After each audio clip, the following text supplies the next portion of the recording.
Hi, people of the Philippines and people of the world. Hit the button below. And you will be subscribing to the Boy Abunda Talk channel on YouTube. Let's keep talking.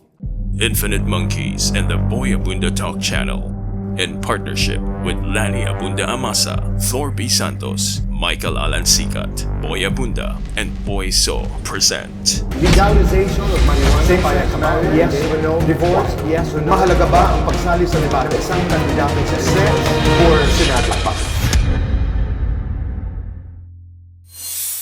Magandang araw po sa inyong lahat. Welcome to Fast Talk Plus and Why with our 2022 Senatorial candidates. Ang ating panauhin po, Luke Espiritu. Luke, maraming salamat. Magandang gabi, Tito Boy. And I'm so proud na ako'y nakaupo dito at sa inyong programa.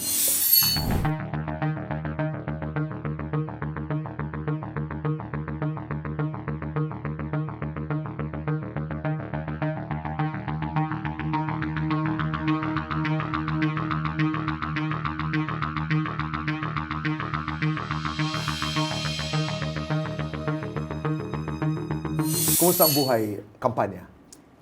Tuloy-tuloy lang tayo sa kampanya.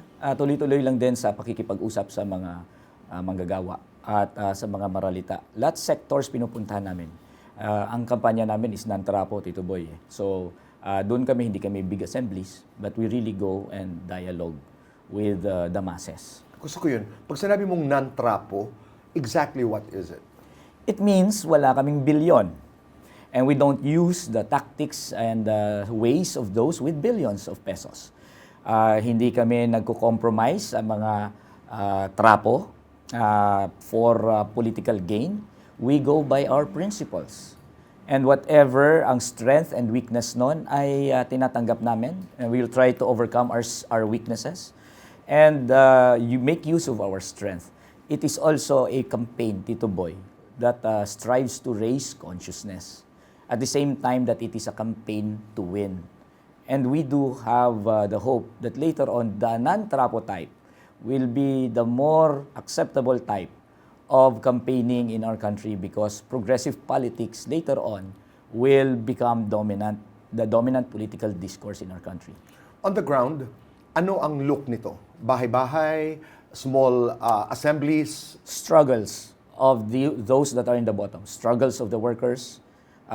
We base our campaign on that. Yun ang basihan kung bakit kami tumatakbo. Struggles of the farmers, struggles of the IP communities, struggles against mining, or struggles against contractualization, actual struggles. Like for example, now, aside from the fact na tumatakbo kami, and we are fighting for 750 national minimum wage, yung mga manggagawa namin na organized under Bukluran ng Manggagawang Pilipino, which is my organization, ay nagfa-file ng petition sa mga regional wage boards for 750 pesos national minimum wage. And we are linking up these struggles to our campaign to become, for Calyodi to become president and for me to become senator.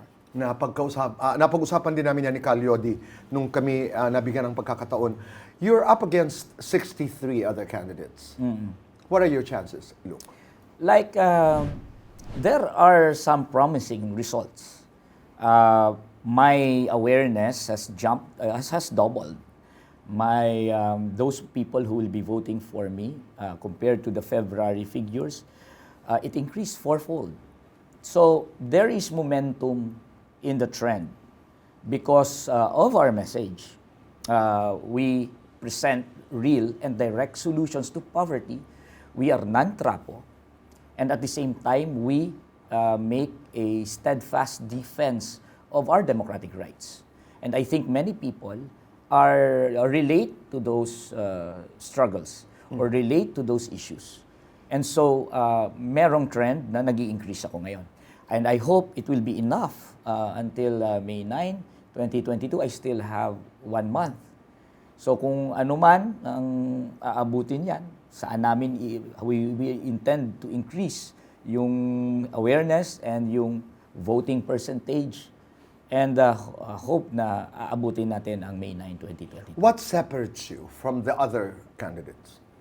Well, number one, we're not Trapo. Yes. Number two, I'm not part even of any political clan. And number three, I am a labor leader. Our platforms are not being invented only for the election, for election purposes.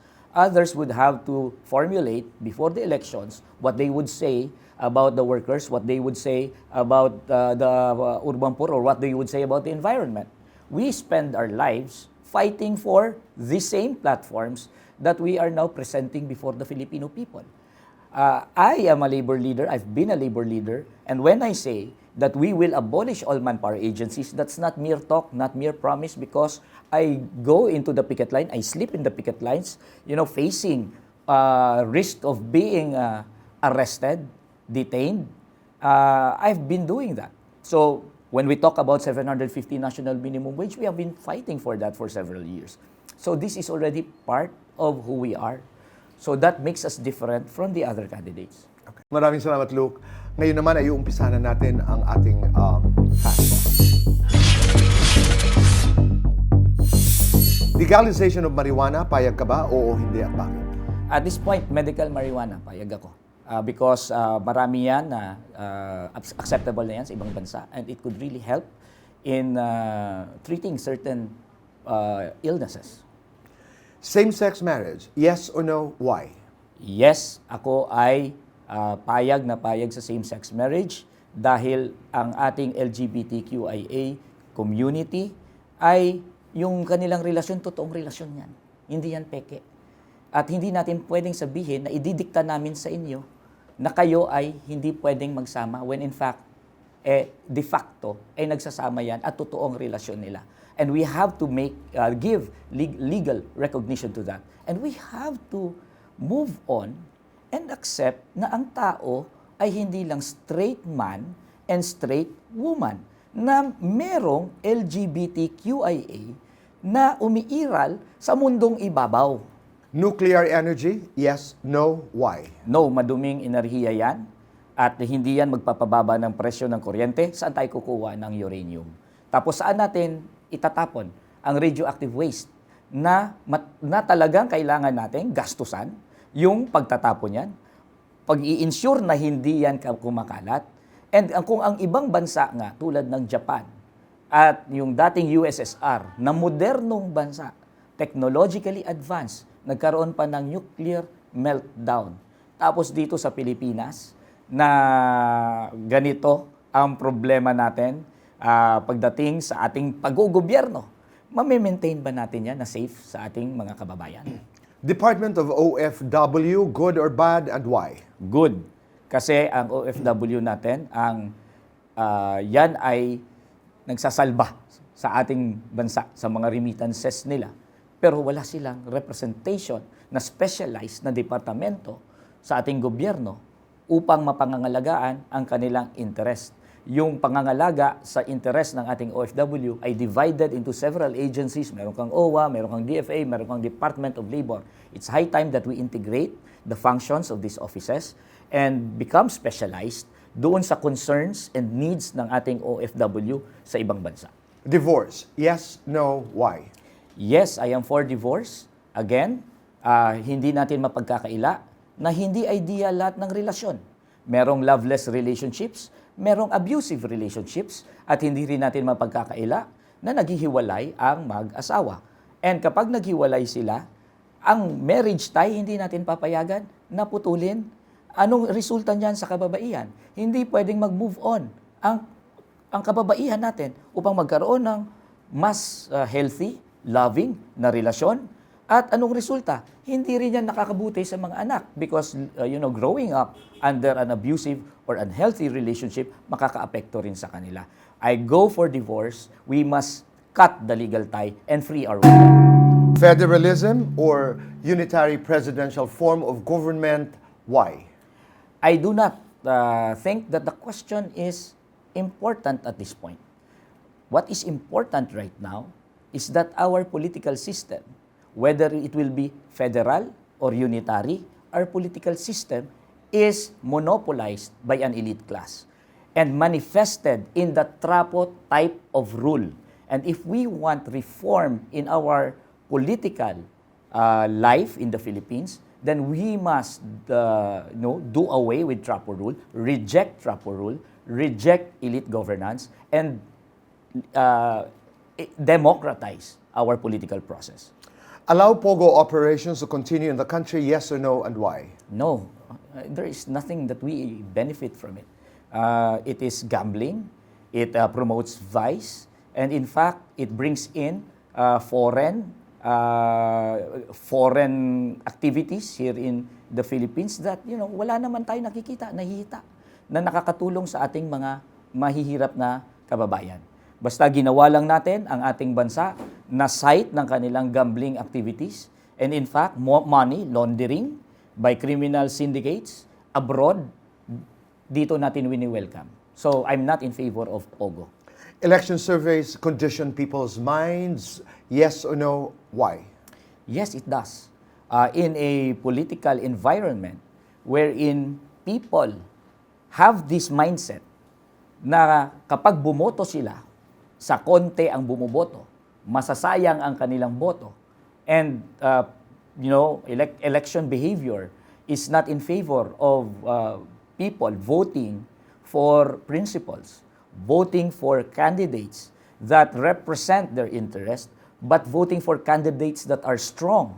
Therefore, kapag merong election surveys, pre-election surveys, papakita mo yung figures, paano naman yung kandidato na mababa ang figure? Di sasabihin, sayang ang boto. Therefore, dapat walang pre-election surveys. Are you in favor of charter change, yes, no, and why? Under the present context, wherein our elite are using charter change in order to open up our economy, those who are calling for charter change, they want to have that for one purpose and one purpose alone, in order to amend the provisions of our Constitution that seek to protect our natural resources, that seek to protect our basic services, and open them up for foreign control, then no to charter change. But of course, we are for charter change if the purpose is to modernize our politics and in order to protect our economy. Anti-terrorism law needs to be amended, agree or disagree, and why? My answer is different. It has to be repealed.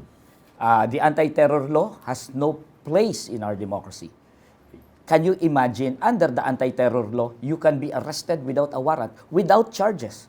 And if you are a part of an organization that is labeled as a terrorist organization, you cannot even organize anymore. You cannot even voice your own opinion.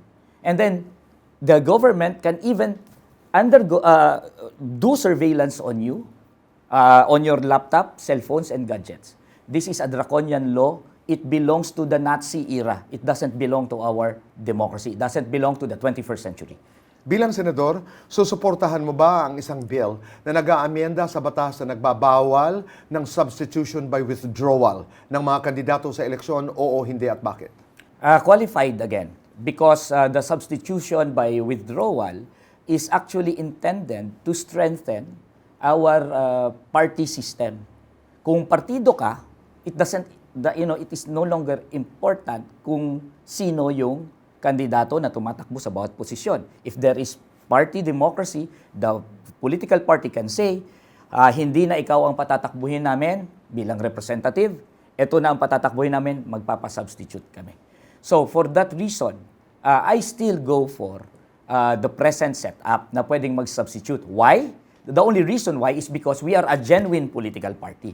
Partido Lakas ng Masa is a genuine political party, and we have party discipline. Mahalaga ba ang pagsali sa debate ng isang kandidato sa eleksyon, oo, hindi at bakit? Mahalaga kasi dyan lang sa debate ang nagiging patas lahat. Diyan kapag nakipagdebate ka, hindi na importante kung meron kang bilyon, hindi na importante kung meron kang troll farms, hindi na importante kung gaano kadami ang iyong mga tarpaulin at iyong mga ads at saka mga billboards. Diyan ay pantay-pantay na tayo lahat. Labanan na lamang ng talino yan. So kung labanan ng talino yan, makikita kung sinong mas matindi, sinong mas magaling, nang walang pagtingin kung magkano pa ang pera mo dyan. So definitely, dapat lahat ng kandidato ay ay sumasali sa debate upang pumatas naman sila. What is wrong with our present educational system and why? The present system, the thing that is wrong with our present educational system, it is neglected. A neglected sector in our budget, for example.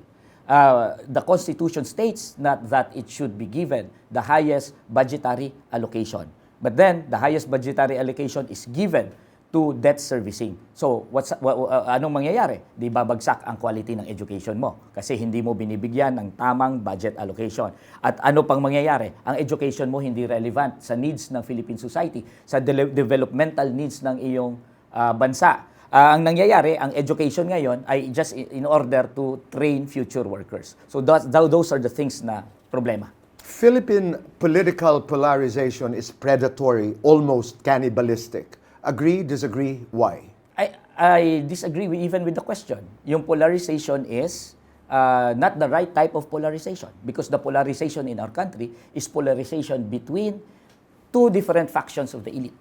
That's the polarization that we have.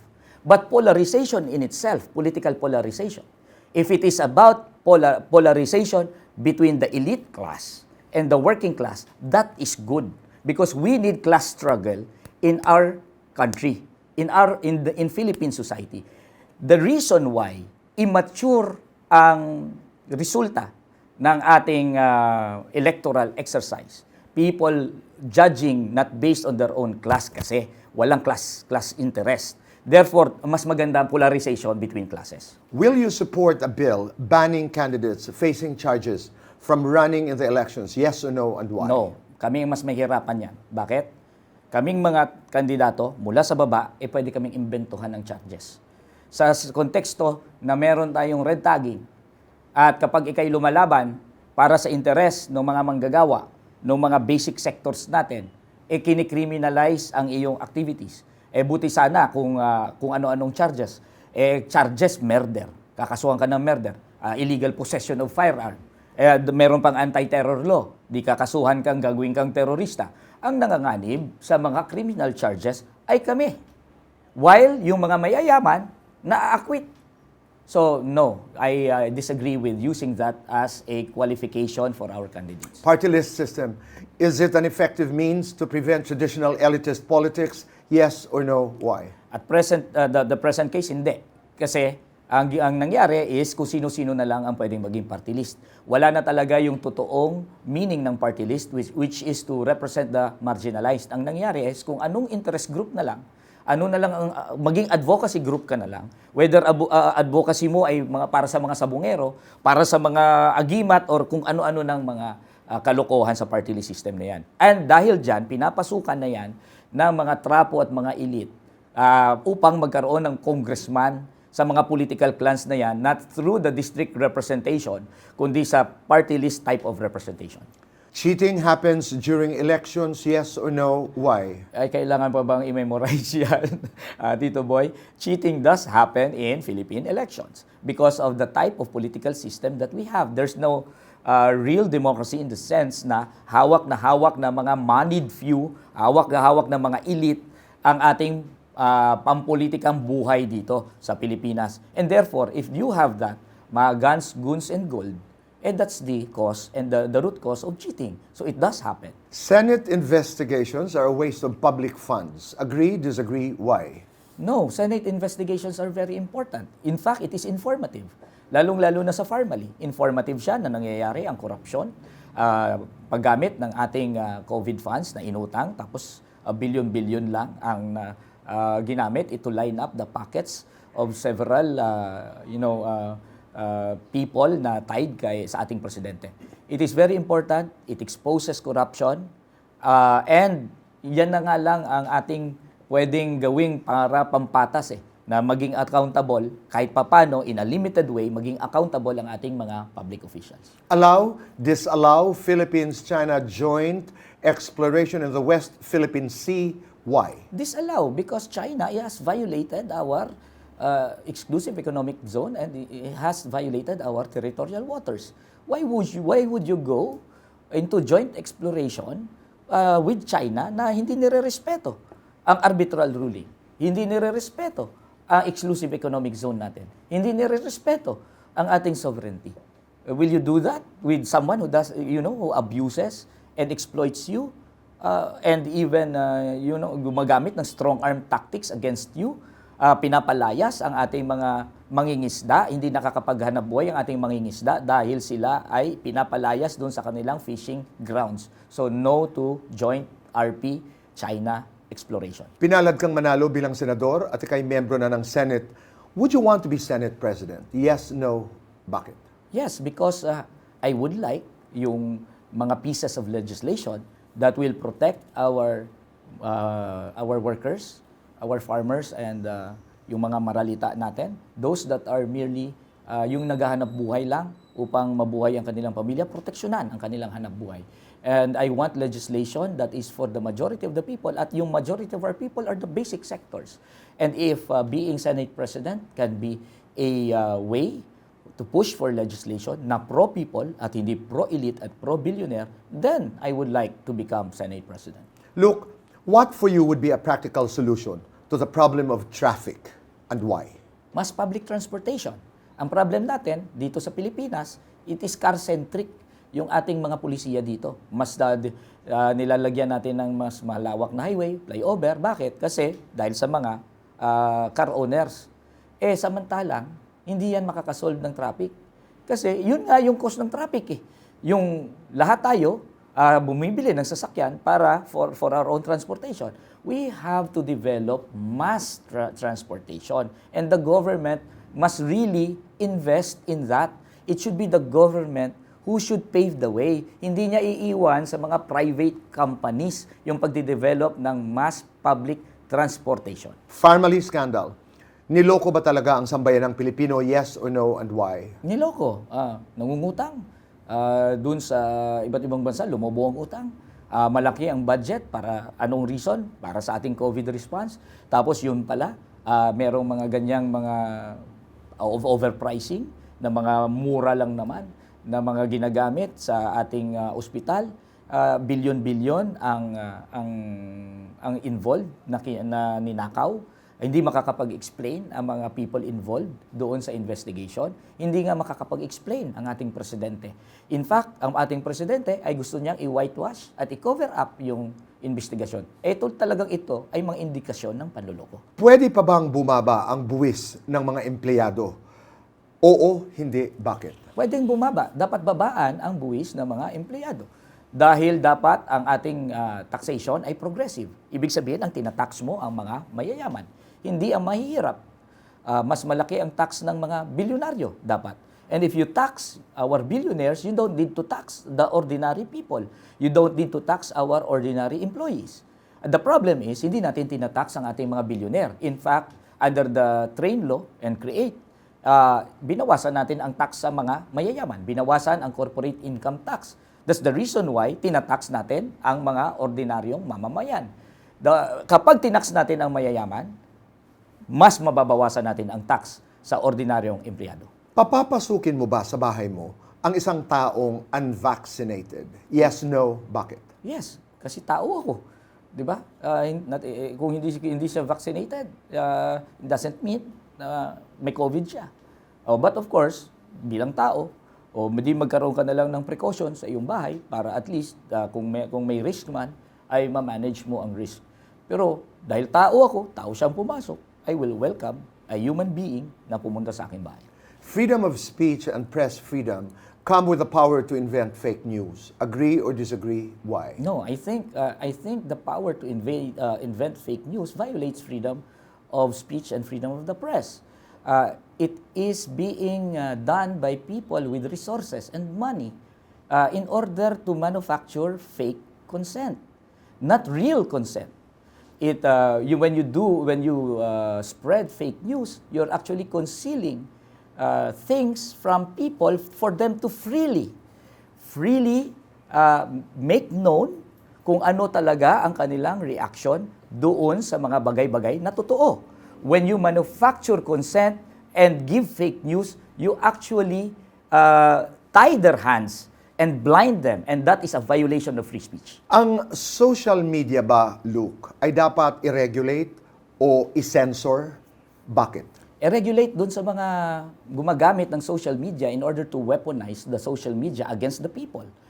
People who actually employ troll farms, manufacture fake news, doon natin i-regulate yan. But to the individual na nag-i-express ng opinion sa social media, dapat pangalagaan natin ang kanilang kalayaan. Nasa Senado ka na, ano ang una mong privilege speech at bakit? Ang unang privilege speech ko ay ipapakilala ko sa Senado kung ano ang mga batas na intended kong ipasa. And unang-una na dyan ay buwagin ang mga manpower agency at itaas ang sweldo sa 750 na maging national minimum wage. And through that privilege speech, I will get the support of workers on the ground for them to struggle for these things while we pass legislation in their favor and not to allow the trapos in the Senate to merely vote and thus reject yung mga legislation for them. Luke, how much are you worth and why? I am worth the votes that should bring me to the Senate. How do you want people to remember you as a senator at bakit? I want the people to remember me first as a labor leader, and as such as a labor leader, I became a tribune of the workers, and from being a tribune of the workers, the tribune of the masses and the tribune of the people. That means someone who will fight for the ordinary Filipino citizen against those that are on top, against the billionaires, against the elite. Someone who has raised the consciousness of the Filipino masses towards achieving class consciousness, and someone who has done that, and therefore the masses have achieved class consciousness and will struggle for their own freedoms. Kung ikaw ay may superpowers, anong problema ng bayan ang unang susolusyonan mo? Alisin At lahat bakit? ng mga trapo. In one snap, kung may superpowers ako, alisin sila lahat. Maraming salamat, Luke. Thank you very much. Ngayon naman ay punta na tayo sa katuwaan lamang. Light and medyo naughty na fast talk question. Luke, lights on or lights off at bakit? Lights off, ang taas ng kuryente. Ang mahal, pati ng gasolina. Best time for sex at bakit? Best time. Never expected this question. Best time for sex, pagkatapos mong maligo. Para malinis kayo. You're running up against 63 other candidates for the Senate. Kung meron kang isasama sa langit na isa sa kanila, sino ito at bakit? Si Gadon, para wala na siya sa lupa para maghasik ng lagim. Parehas na kami sa langit. Kung meron ka namang isasama sa impyerno, sino ito at bakit? Si Gadon pa rin. Para na sa impyerno siya at doon siya masusunog siya sa impyerno. At wala na siya sa lupa para maghasik ng lagim. Luke, yes or no? Does size matter at bakit? Size doesn't matter because I'm small but terrible. Sex or Wi-Fi at bakit? Wi-Fi. Manonood kami ng Wi-Fi ng internet ng aking asawa ng isang romantic na movie, and then I could get the sex. Sex or chocolates and why? Chocolates. I'll give it to my wife in order to get the other thing. Sex or Senado at bakit? Sinado. kahit walang sex for 10 years, okay na sa akin. Huling katanungan, Luke. You're at the pearly gates and God is there. Pearly gates. Pearly gates, you're in heaven and you're at the gate of heaven and God is there and He says, my son, ano ang pinakamagandang bagay na nagawa mo para sa akin? Anong sasabihin mo sa Kanya at bakit? Ako ay naging sumama sa mga api ng lipunan. Namuhay ako sa mga api ng lipunan. And that's the very thing na kwento ni Jesus. Na sumama siya sa api ng lipunan dahil kapag buhay si Jesus ngayon dito sa lupa, hindi yan magiging barkada ng mga tulad ng mga Marcoses, ng mga tulad ng mga larigadon, ng tulad ng mga elite dyan sa ating gobyerno, sa ating mga trapo dyan sa ating gobyerno. Sasama yan dun sa mga api upang labanan tong mga to. And that's the kind of life that I am living. So yun yung pinakamagandang masasabi ko sa Panginoon. Luke, maraming salamat. Maraming salamat. Mabuhay ka and God bless you. Thank you very much. Sponsored by Jonathan So and Carl Makadandang of Tok Tok and Siomai King, Mario Theros of Ultrafit Coffee, and Boy So of La Carmela de Boracay. Hi, people of the Philippines and people of the world. Hit the button below. And you will be subscribing to the Boy Abunda Talk channel on YouTube. Let's keep talking.